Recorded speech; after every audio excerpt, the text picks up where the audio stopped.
여러분 안녕하십니까? 오늘은 이규황 박사를 모시고 우리나라 야당 얘기를 좀 해볼까 합니다. 다른 얘기 아니고 우리가 흔히 많은 경우에 야당 얘기할 때 야당에 인물이 없다. 왜 이렇게 지도자가 없느냐 이런 한탄들을 많이 하시는데 그건 왜 그럴까? 한번 답답한 심정에서 얘기를 드려보고자 합니다. 자, 이 박사님은 어떠세요? 예를 들어 여론조사 대권 후보 그러면은 야당이고 제일 야당인 자유한국당 경우는 황교안 한 사람만 나오는데 네. 이쪽 더불어민주당 집권당의 경우는 뭐 이낙연 무슨 이재명 박원순 뭐 유시민 뭐 또 뭐 조국 네. 뭐 등 여러 사람이 나오지 않습니까? 네. 근데 이것이 왜 이렇게 여당에는 여러 사람이 있는데 야당에는 인물이 없는지 어떻게 생각하세요? 그래서 국민적인 관점에서 볼 때 사실은 여권이나 야권이나 많은 대권에 대한 경쟁자가 있어야 예. 국민의 입장에서는 여러 가지 정책도 비교해보고 예. 선택의 여지가 있는데 예. 지금 진짜 야당의 경우는 많은 사람이 없습니다. 근데 많은 사람이 여러 가지 있었습니다만은 예. 아마 그게 이제 탄핵의 여파가 아닌가 하나 싶고요. 왜냐하면 탄핵의 여파에 따라서 지금 이 불련되어 있어가지고 예. 누가 리더십이 있는지에 대한 정확한 평가가 없고 또 새로운 리더십이 아직 확보가 되지 않는 것 같습니다. 말하자면은 대통령을 할 수 있는 야권의 지도자의 오를 반을 이는 사람들이 아직 부상되지 않았다고 할까? 또는 야당에서 그럴 만한 사람이 아직 발견되지 않은 것 같은 그런 생각이 듭니다. 따라서 새로운 이 정치를 하기 위해서는 저는 이 보수 세력들이 어차피 통합을 해서 네. 그 통합된 위에서 예. 새로운 정책 비전과 새로운 리더십을 확보해야 정권에 대한 도전을 할 수 있는 사람을 찾을 수 있지 않나 이렇게 생각합니다. 그러니까 이 박사님 말씀 제가 풀어서 이해한다면 탄핵됐을 때 사실은 그 당시 한나라당이죠. 예. 한나라당이 아예 없어져 버리고 예. 거기서 새로운 정당이 생겨났으면 조금 문제가 달랐을 거예요. 근데 예. 탄핵은 당에서 국민의 불신을 받았는데 또 그 안에는 탄핵의 내부에 있으면서 찬성한 사람도 있고 예. 탄핵에 반대한 사람, 5월 동주로 있고 예. 이런 상황에서 이제 선거는 불과 국회의원 총선거가 예. 내년 4월 15일이니까 한 7개월밖에 남지 않았습니까? 예. 그래서 저는 이 프로그램에서 무슨 주장을 했냐면 내년 총선에서 이 제1야당의 경우는 공천을 오픈 프라이머를 해라. 그러니까 어떤 지역구에서는 나오고 싶은 사람 다 나오고 중앙당에서 무슨 공천 심사위원을 만들고 이러지 말고 너희들이 관여하지 말고 당대표가 관여하지 말고 국민이 선출해서 새로운 국회의원 후보가 뽑히고 국회의원이 당선되면 거기서 지도자가 나올 수 있냐 이런 주장을 제가 했었는데 이제 그런 움직임은 뭐 자유한국당의 경우에 전혀 보지도 않고요. 예. 근데 이제 공천을 과연 이제 선거 임박하면은 내년 4월 15일이면 1월, 2월쯤 하지 않겠습니까? 예. 그때 과연 저당이 제대로 한 당으로서 움직여 나갈 수 있느냐 또는 분당이나 뭐 파당이 되지 않겠냐 이런 걱정은 없었습니까? 예. 근데 지금 공천 문제 말씀하셨는데 예. 사실은 이 현재 야당이 저렇게 지리멸렬하게 된 이유는 공천권의 행사가 특정한 사람에 의해서 움직였기 때문에 그렇다고 봅니다. 바로 그랬죠. 지난번 20대 총선 때. 예. 따라서 지금 말씀하신 대로 오픈 프라이머리라든가 이런 식으로 해서 예. 공천권 자체가 특정 세력이나 특정인에 예. 지지받지 않고 국민들이 선택할 수 있는 제도를 선택에 대상합니다. 예. 미국처럼 오픈 프라이머리로 하든지 또는 무슨 여러 가지 배심원 제도로 해서 많은 사람이 참여하든지 해가지고 그 공천 제도를 개혁해서 새로운 사람을 흡수해야만 새로운 리더십도 나올 수 있고 거기에 새로운 당의 활력소를 불어넣지 않나 생각합니다. 그래서 제일 중요한 거는 공천 제도의 개혁과 그에 따른 새로운 인재를 흡수해야 그래야 리더십을 발휘할 수 있는 사람이 해서 대권에 도전할 수 있는 사람들이 많이 나올 수 있다고 생각합니다. 그런 제도적 개혁을 한나라당 이제 지금의 자유한국당이 준비해야 되는데 전혀 그런 기색이 보이질 않아요. 근데 아마 우선은 제가 보기에는 예. 이제 보면은 아마 퍼센테이지가 대충 여권 야권에서 예. 적극적인 지지층이 30% 되는 것 같아요. 예. 그럼 나머지 40%가 문제인데 그렇죠. 그 40%를 끌어올리려면 예. 결국은 보수의 경우는 30%를 나눠 먹는 거니까 예, 예. 이쪽 여권의 30%하고 대결하면은 당연히 지게 되는 거 아니겠습니까? 예, 예, 예. 그래서 보수의 세력은 정책 비전이나 또는 인물이나 이런 걸 또 이거 같이 생각을 하면서 우선은 통합을 먼저 해야 될 것 같아요. 그래서 보수 세력이 하나로 뭉쳐서 그 보수가 갖고 있는 정책 색깔을 분명히 하고 그 중에서 서로 인물들이 경쟁을 해서 나올 수 있는 것이 등원다. 그래서 보수 세력이 뭉쳐야 보수도 지지층 자체가 분열되지 않고 한자 이제 보수 당을 대표하는 당을 밀어줄 수 있기 때문에 성공할 수 있지 않나 이렇게 생각합니다. 그 말씀하시는 이번에 그 조국 교수를 법무장 임명하는 과정에서 굉장히 그 여론이 안 좋았지 않습니까? 네. 그런데도 정당 지지들 보면은 여전히 더불어민주당이 제1야당인 자유한국당보다 한 10% 내지 11% 위에 있거든요. 맞습니다. 네. 그건 어떻게 보세요? 그거는 아직도 아마 제가 보기엔 그 탄핵에 대한 여파 예. 그게 이제 좀 남아 있고요. 예, 예. 그다음에 그 현재 야권이 여권에 대한 정책에 대한 데에서 예, 예. 제대로 대응하지 못하는 것입니다. 그렇죠. 그리고 또 여권이 하는 여러 가지 그 상황에 대해서도 예. 대응 자체가 적극적으로 되어 있는 거 아닌 것 같습니다. 그러니까 말하자면은 야당으로서의 하겠다고 하는 정책 비전을 분명히 밝힐 수 있어야 되는데 그거는 현재 하는 여당에 대해 정책에 대해서 어떤 것이 잘못됐고 어떤 것이 문제이기 때문에 이렇게 나갔다는 대안도 제시할 수 있고 또 정책을 바꿀 수 있는 그렇게 되는데 정책 대안을 제대로 제시를 못하는 그것이 가장 중요한 원인이라고 생각합니다. 그래서 야당이 지리멸렬한 상황 같아요. 예, 있어가지고 예. 그러면서 정책 대안을 제대로 하지 못하니까 지지 자체가 지금 여권은 아주 견고한 상태에 있지만 야당은 지리멸렬한 상태에 있지 않나 이렇게 생각합니다.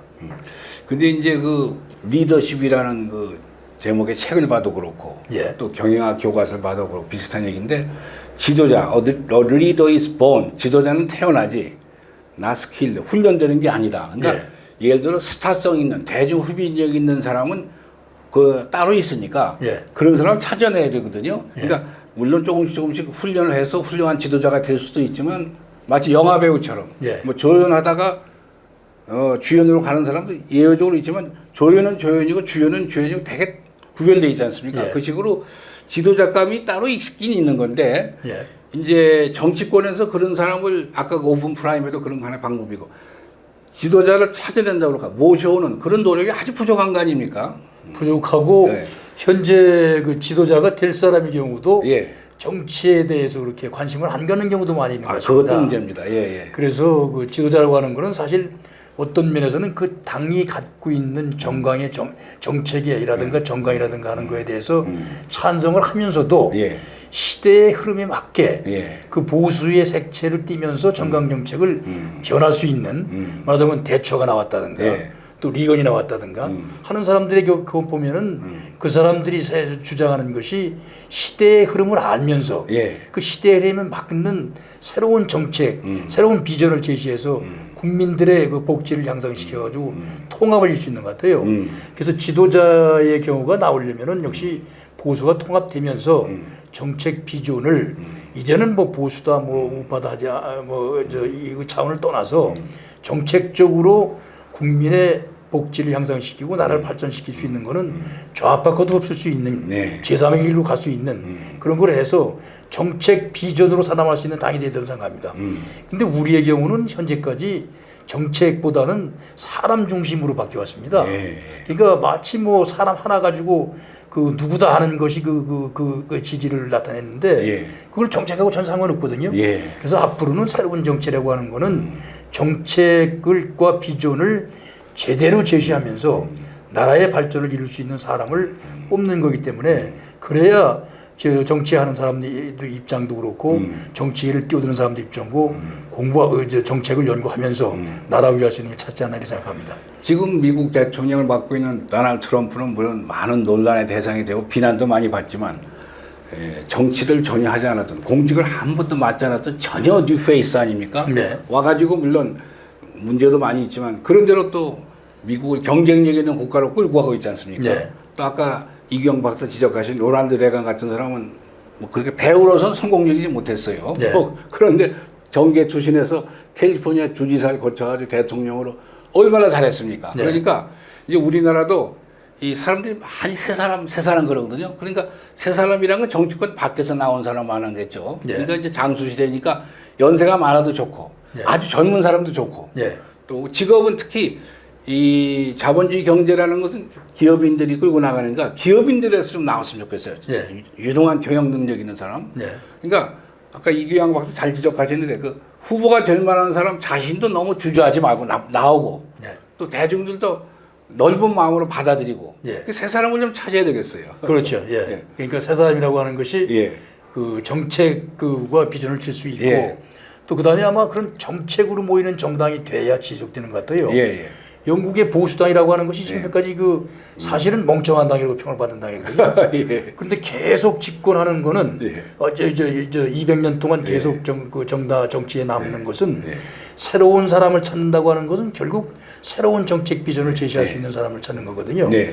그래서 아마 그 변화에 따라서 예. 정책을 잘 운영할 수 있고 제시할 수 있는 그런 새로운 사람들이 계속 나와야 되니까 한쪽으로는 정책이고 한쪽으로는 그걸 수행할 인물이고 또 그게 접합시킬 수 있고 네. 하는 것이 종합되어야만 정당이 계속 존속하고 성공할 수 있으리라고 봅니다. 갑자기 또 생각이 나는데요. 그 말씀 들으니까 그 우리나라가 1919년 3.1 독립운동할 때 그 우드로 윌슨의 민족 자결주의 예. 이게 많이 그 힘입은 바 있는데 우드로 윌슨은 그 정치학 교수였죠. 예. 프린스턴 대학에 나중에 총장이 돼가지고 이 양반이 대학의 커리큘럼 교과 과정을 혁신적으로 고쳤습니다. 아, 예. 기숙사 제도도 바꾸고 그래서 지금까지도 미국 대학은 물론이고 그 간접적으로 우리나라 대학의 많은 교과 과정은 사실은 우드로 윌슨의 그 책상에서 나오는 게 많거든요. 예. 그러니까 프린스턴 대학 총장하면서 일을 잘하니까 미국 민주당에서 그 프린스턴 대학에 있는 뉴저지의 주지사를 모셔갔어요. 나오라고. 그러니까 주지사를 잘하니까 대통령까지 간 거거든요. 예. 그러니까 대학 교수 출신이죠. 그러니까 분야가 아까 제가 기업인 말씀했지만 기업인도 좋고 대학 교수도 좋고 지금 말씀으로 창의적인 머리가 있는 사람, 개혁하는 사람. 정말 그런 우드로 윌슨 같은 사람이 개혁적인 사람이에요. 예. 그러니까 그때 본인이 그런 경우도 있고 예. 또 그다음에 사실은 그 학계라 이런 데의 경우도 또 예. 정책이나 이런 걸 제시할 사람이 많이 있거든요. 예, 예. 또 그 사람들이 또 새로운 아이디어를 많이 제시하고 하니까 그런 거를 흡수해서 예. 비전을 만들 수 있는 비전 리더도 있을 수 있지 않겠습니까? 예. 그러니까 사람이라고 하는 거는 그 시대의 흐름에 따라서 그 시대의 흐름을 주도해 나가면서 나라를 발전시킬 수 있는 아이디어나 예. 비전을 갖고 있는 정치가가 계속 나올 수 있으려면 역시 본인이 쓸 수도 있고 주변의 사람을 통해서 아이디어를 의석할 수 있는 것이 가장 중요하지 않나 싶습니다. 근데 우리의 경우는 정당의 흐름 자체가 여태까지 무슨 뭐 정책과 비전보다는 네. 그냥 투표를 할 수 있는 그런 것만 제시하면서 조직이라든가 이런 것만 관여했기 때문에 네. 물론 나라 발전도 뒤졌지만은 지금 상당히 너무 파퓰리스틱한 그런 면으로 발전되지 않았나 이렇게 생각합니다. 특히 또 젊은이들이 좀 많이 참여했으면 좋겠는데 뭐 외국 가서 공부한 사람 많고 또 국내에서 기량을 닦은 사람 많고 근데 젊은 사람 중에 또 이 정계 유입이 잘 없는 것 같아요. 그리고 정계 유입이 돼도 예. 그게 성공하는 경우가 작은 것 같습니다. 작죠. 예. 그래서 사실 미국 가서 공부해 보면 예. 그 미국 가서 공부한 사람들이라든가 예. 또는 거기서 많은 제도를 배워온 사람들의 경우는 예. 아까 말씀하신 무슨 교육제도나 예, 예. 또는 산업제도나 예. 정치제도나 모든 면에서 개혁할 자리가 상당히 예. 많이 있거든요. 예. 그러면 그 개혁의 아이템을 플랫폼을 만들 수 있는 사람들이 집합제도 형성되고 또 그걸 대변할 수 있는 사람이 형성될 수 있게끔 예. 말하자면 입작 아카데믹과 정치와 실질의 기업 이런 것들이 모두 연결돼서 통합할 수 있는 리더십들이 나올 수 있게끔 그렇게 정치가 돼야 될 것 같습니다. 그런데 지금 정치가 너무 공천에 많이 좌우되고 예. 또 한 사람의 리더십이 많이 좌우되기 때문에 그런 것이 좀 문제가 많은 것 같습니다. 예. 그러니까 우리 유권자라고 그럴까 국민들이 가져야 될 자세도 좀 있어야 될 것 같아요. 세상을 받아들이는 그런 자세. 예. 그것이 우리 유권자들한테도 필요하지 않겠어요? 그렇습니다. 예, 유권자의 경우도 예. 정책 제대로 된 판단을 해서 예. 투표할 수 있는 그런 자세가 되지 않나 생각합니다. 예. 오늘은 이규양 박사 함께 왜 우리 야당에는 인물이 없나 하는 문제를 제기해 봤습니다. 문제에 대한 답이 과연 있었는지 저 자신 궁금한데요. 한번 또 기대해 보겠습니다. 감사합니다.